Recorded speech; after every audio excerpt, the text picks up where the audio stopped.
the rooftop, clearing the natira ng Bagyo Wifa, which is signal number 10, and ang ating lemongrass ay natanggal na siya. So before that, before natin itatapon, so pwede natin ito siyang mapakinabangan, which is ito pala siya yung naano namin guys, natanggal na ano dito sa rooftop, mga lapsak or mga anong tawag doon, mga basura. So ito siya is magagamit natin sa pagluluto. Look. So ito siya ang ating gagamitin sa pagluluto, and the stem will be thrown away.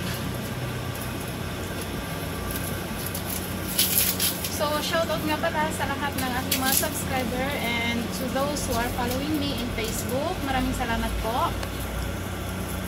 It's a bit hard. So ito siya is wala na siyang gamit, pero pwede yan siyang itanim guys. Then ibibigay ko to sa kaibigan ko. Ayan, look at this. So ayan na siya.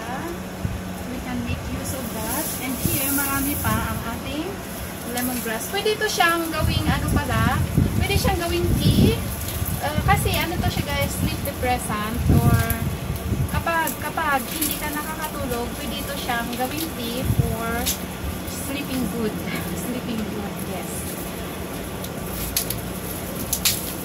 So kung sino man ang gusto ng lemongrass, contact me. Marami akong tanim dito, and you'll enjoy it harvesting, right?